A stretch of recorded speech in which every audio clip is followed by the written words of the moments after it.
Is it unsettling how similar all the Spider-Man stories are? Or is that exactly the magic of this franchise? In today's video, we're going to talk about all the common similarities between every Spider-Man. And with every point, you're going to say no way. 1. With great power comes great responsibility, the core philosophy. Every Spider-Man film carries a single philosophy: with great power comes great responsibility. Andrew, Tom, and Tobey all get drunk on victory after gaining their powers from the spider bite, but they all hear the same line from the person they care about most. In Tobey Maguire's film, it's Uncle Ben who says it. Andrew Garfield learns it from his grandfather. In Tom Holland's No Way Home, it's Aunt May who says the line, "seconds before she dies." And of course, this line comes straight from the comics. It's an old line too. It appears in 1962 in Amazing Fantasy number 15, as a narrator's caption in the final panel. None of the main characters actually said it in the comic, but it became the franchise's core message anyway. Do you think Spider-Man would feel incomplete without this line? Let us know in the comments. 2. Using their powers for personal gain at first. In all three Spider-Man series, our heroes first want to use their powers for selfish reasons. Tobey Maguire enters a wrestling match to make money. Andrew Garfield uses his powers on the basketball court, with no sense of responsibility yet. We don't know what Tom Holland's Peter did right after his spider bite, but when we first see him in the MCU, he wants to be a hero, prove himself, and be like Tony Stark, like Iron Man.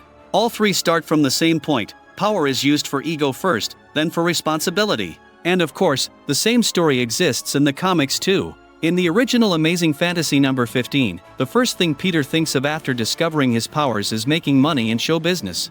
He goes on stage on a TV program billed as Amazing Spider-Man. Do you think a Spider-Man universe where he never takes on any responsibility after gaining his powers would be more interesting? 3. The first big mistake and the loss of someone close. Before we continue, like the video right now if you haven't already. In Andrew Garfield's story, Andrew doesn't stop a thief, and that same thief ends up causing Uncle Ben's death. Tobey Maguire directly witnesses Uncle Ben's death.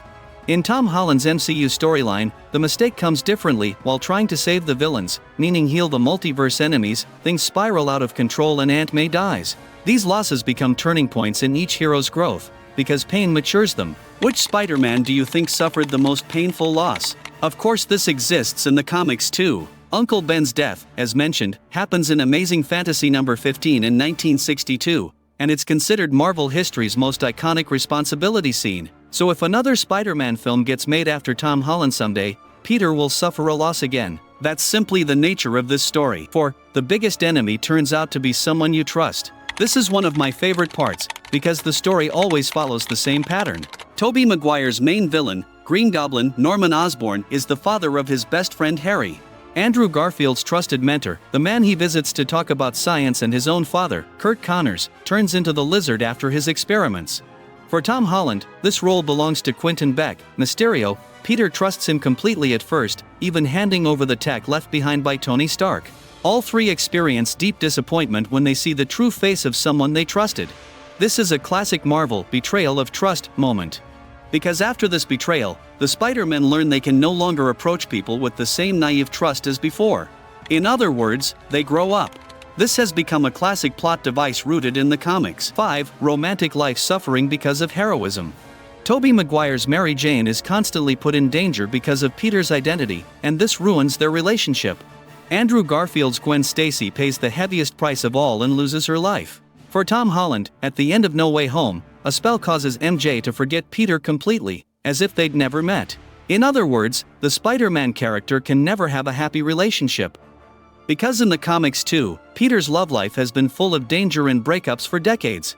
Do you think Peter's relationship never working out gives his character more depth, or does Peter deserve happiness? 6. Loneliness at the end. At the end of Tobey Maguire's trilogy, his relationship with Mary Jane is left on an uncertain note. Andrew Garfield's series ends with Gwen's death, leaving Peter alone. Tom Holland's story has the harshest ending of all. Because of the spell, absolutely no one remembers him, not even Ned, not even MJ. All three end up alone at the end of their story, because being Spider-Man has to come at a cost.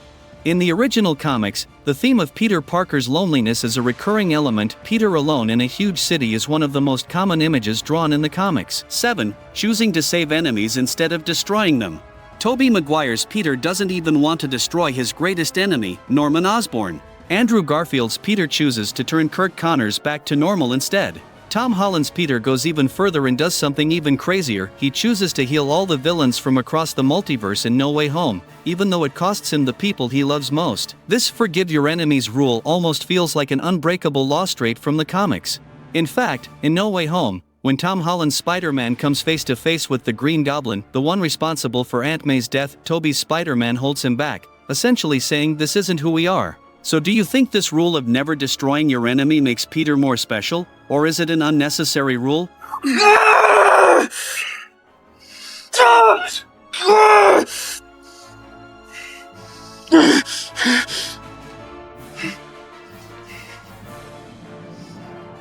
8. Financial struggles. There's one very clear rule: Peter Parker can never be rich, because it's simply not in the character's nature as written in the comics. Tobey Maguire's Peter can't pay his rent, delivers pizza, and at one point gets fired. Andrew Garfield's Peter lives a modest life with Uncle Ben and Aunt May. Tom Holland's Peter also grows up in a small apartment in Queens, and by the end of the series, he's forced to live alone in a cheap apartment and sew his own costume. This theme comes straight from the comics. Working as a photographer for the Daily Bugle, struggling with rent, constantly haggling over pay with Jonah Jameson, has been part of the story for decades.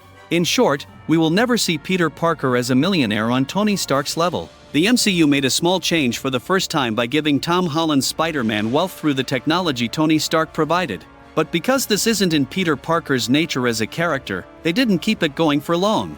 In fact, when Tony Stark offered Peter a high-tech Spider-Man suit, Peter actually refused it for this reason.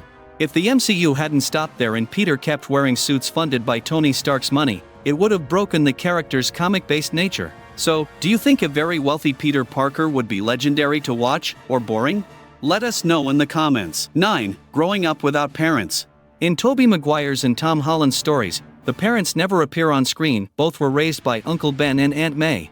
Andrew Garfield's story has a similar setup. His parents, Richard and Mary Parker, are forced to leave Peter with Uncle Ben and Aunt May when he's still young. In short, all three Peters we've seen grew up without their parents. Do you think if the MCU writes a new Spider-Man character someday, this part of the story should change? Or is growing up without parents exactly what makes Peter who he is? 9. An extraordinary interest in science and technology. Every Peter Parker has to be extremely smart and especially gifted in science, because it's built into the nature of the story. Tobey Maguire's Peter is a brilliant student in chemistry and physics. Andrew Garfield's Peter stands out at science fairs and solves problems through engineering knowledge. Tom Holland's Peter takes this even further, developing his own web fluid formulas and mastering Tony Stark's technology with incredible skill.